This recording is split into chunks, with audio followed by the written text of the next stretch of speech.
बच्चों, स्वागत है आपका हमारे YouTube चैनल पे। मैं हूँ गायत्री और आज जो टॉपिक हम कवर करने वाले हैं वो है एनवायरमेंटल स्कैनिंग। तो एनवायरमेंटल स्कैनिंग क्या है? एक स्ट्रेटेजिक प्रोसेस है जहाँ पे ऑर्गेनाइजेशन क्या करती है, इंफॉर्मेशन गैदर करती है, एनालाइज करती है और इंटरप्रिटेट करती है जो कि उसके इंटरनल और एक्सटर्नल एनवायरमेंट से रिलेटेड है। अब ये करती क्यों है? To identify potential opportunities and threats. क्या क्या आने वाली अपॉर्चुनिटीज हैं उनको पता करने के लिए, और उसके साथ साथ जो डर जो उनके लिए बना हुआ है जिन चीजों का, उसको पता करने के लिए एनवायरमेंटल स्कैनिंग की जाती है। This process helps in decision making, anticipating change, adapting strategies to stay competitive. अब ऑर्गेनाइजेशन क्या है? डायनेमिक है। जैसे जैसे आगे बढ़ रही है वैसे वैसे बहुत सारी चीजें उसके साथ मिलती जा रही हैं। ठीक है, तो ऐसे में उनको कैसे डिसीजन लेने हैं, कैसे उनको चेंजेस को अडेप्ट करना है और किन स्ट्रेटेजीज को चूज करना है, ये सब कौन हेल्प करेगा उनके लिए? एनवायरमेंटल स्कैनिंग हेल्प करेगी। अब इसके की एस्पेक्ट देख लेते हैं। सबसे पहले तो पर्पस क्या है? To understand the current and future environment. तो ये अभी जो चल रहा है और आने वाला जो समय है उसमें क्या डिफरेंस रहेगा और क्या चीजें रहेंगी जो उनके लिए क्या है, अपॉर्चुनिटी और थ्रेट क्रिएट करेंगी। और ऑर्गेनाइजेशन क्या करती है? Which organization operates, anticipate change and identify potential impact.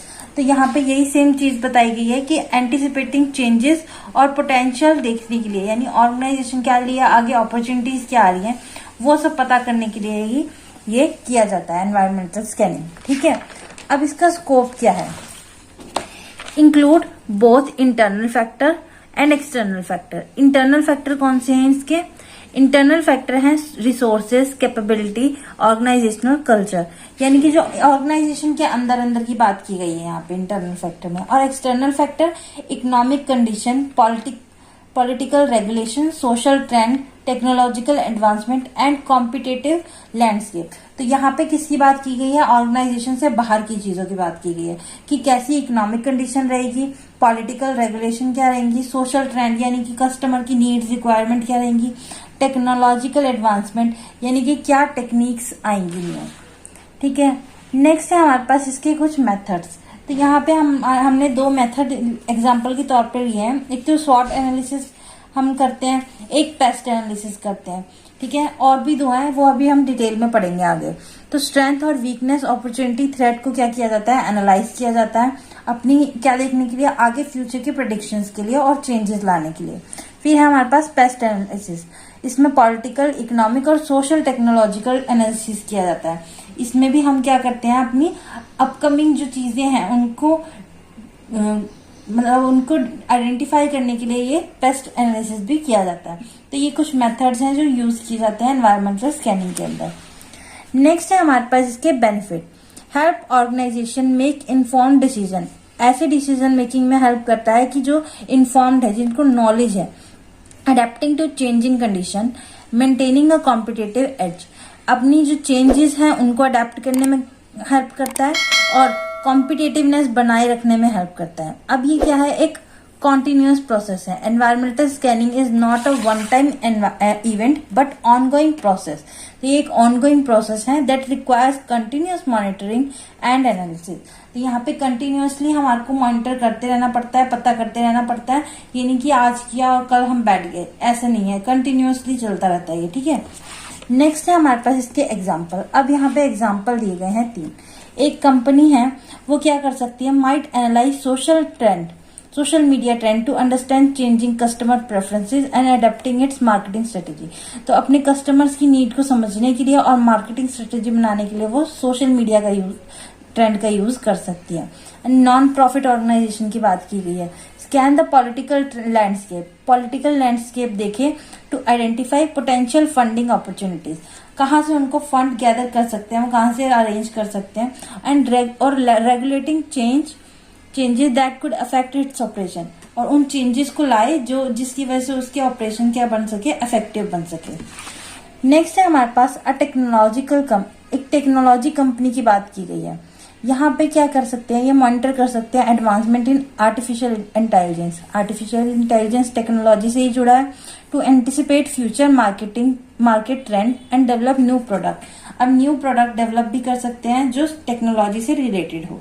ठीक है, तो ये थे इसके एग्जाम्पल। अब हम देखते हैं इसकी टेक्निक्स क्या है, एक्चुअली में मेथड्स क्या है। मैंने कहा था अभी कि हमारे पास कुछ और मेथड्स भी हैं। तो सबसे पहले हमारे पास स्वॉट analysis, strength weakness opportunity and analysis. अब इसमें क्या किया जाता है, यहाँ पे इसके साथ थ्रेट्स भी है। ठीक है, यहाँ पे थ्रेट्स भी इनको एनालाइज किए जाते हैं। This technique analyse an organization internal strength and weakness as well as external opportunity and threat। Internal जो उनकी स्ट्रेंथ और वीकनेस है उनको भी एनालाइज करती है, और जो एक्सटर्नल अपॉर्चुनिटी और थ्रेट्स हैं अराइज हो रहे उनको भी ये एनालाइज करती है। नेक्स्ट है हमारे पास PEST analysis, political, economic, social and technological analysis. This technique examine the micro economic factors that can impact an organization. तो ये बाहर के जो क्या है फैक्टर्स हैं इफेक्ट करने वाले, उनको एनालाइज करती है। इटॉप, यहाँ पे environmental threat and opportunity profile analysis. This techniques focuses on identify specific external threat and opportunity that में अफेक्ट एन ऑर्गेनाइजेशन। तो यहाँ पे एक्सटर्नल थ्रेट्स को आइडेंटिफाई कर रहे हैं जो कि अफेक्ट कर सकते हैं। नेक्स्ट है हमारे पास क्वेस्ट, तो question the environment for strategical thinking. अब ये पर्टिकुलर किसी स्पेसिफिक स्ट्रेटेजिक इशू के लिए की जाती है, और इसकी एप्लीकेशन क्या हो सकती है, वेरी कर सकती है कंपनी टू कंपनी। ठीक है, नेक्स्ट है हमारे पास conclusion. In conclusion, environmental scanning help in inform decision making, anticipating change, adapting strategy to stay competitive with help of SWOT analysis, PEST analysis, ETOP analysis and QUEST technique। तो यहाँ पे ये सारी टेक्निक्स क्या की जाती हैं, यूज की जाती हैं ताकि डिसीजन मेकिंग में हेल्प हो और चेंजेस अडेप्ट कर सके और स्ट्रेटेजीज को अडेप्ट कर सके और कॉम्पिटिटिवनेस बनी रहे। ठीक है, तो ये था हमारा एनवायरमेंटल स्कैनिंग का टॉपिक। आई होप आपको समझ आया होगा। Thank you.